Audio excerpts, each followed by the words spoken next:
anu ngarokok di lingkungan sekolah. Nepangkeun wasta abdi kada mana salaku anu maca diantara.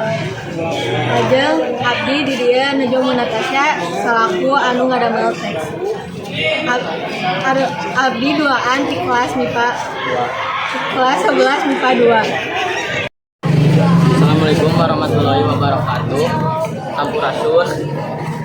Wilujeng inji ka bapak-bapak, ibu-ibu, saberetna.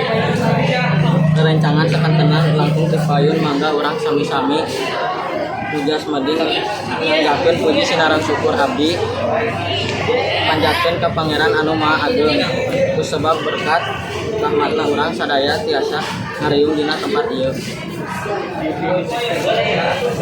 Atur nuhun oge kanu kesempatan anu parantos dipasikeun ku Bapak atau Ibu guru ka abdi kanggo ngadugikeun hiji biantara tanapi pidato ngeunaan kana pemuda anu ngarokok di lingkungan sakola. Sapotot upami kang ninggal ku zaman ayeuna gua dina rapat dina empol atanapi dina syukuran sok ningali sareng dokter jalani jalmi anu udun atanapi ngarokok dina acaranya.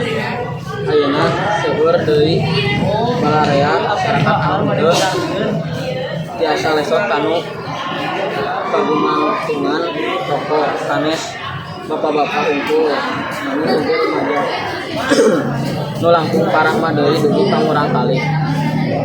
Ayeuna barudak leutik oge atos ditawaro nu ngaranna rokok patrang kunaon meureun aya kawas teu peduli kana macam penyakit nu matangkeun. Silakan kanggo kesehatan serta hirup maranehna kena hadirin sadaya anu simkuring dipika hormat. Rokok teh kabogat kana jat adiksi kumargi biasa menyebabkan adiksi atanapi nyeun kesadian sareng dependensi eta kagumantungan kanggo jalmi anu ngisepna.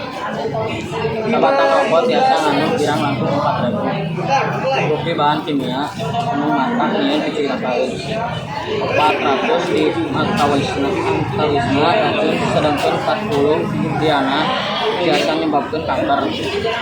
Salian eta rokok ngahasilkeun kaseuh anu ngandung sagala rupi zat kimia nyaeta nikotin sareng tar. Nyesep kaseuh rokok sami wae pangawisna sareng ngasupkeun racun ka jero awak urang. Seueur kalintang penyakit anu disebabkeun tina asap rokok. Kebiasaan ngarokok sanes wae ngarannu si tukang ngarokok. Nanging oge ngaganggu jalmi di sakuliling. Contohna lolobana siswa oge di tunggal sakola aya sakirana nu ngawanian ngarokok di tempat-tempat nu sepi sapertos di WC. Anjeunna henteu numutkeun kanu saksi di sakola. Namun sakitu we bae diantara abdi didikeun ieu mugia urang sadaya leuwih sadar kana bahaya rokok. Ulah dugi rokok ngaranna mawa jalmi-jalmi.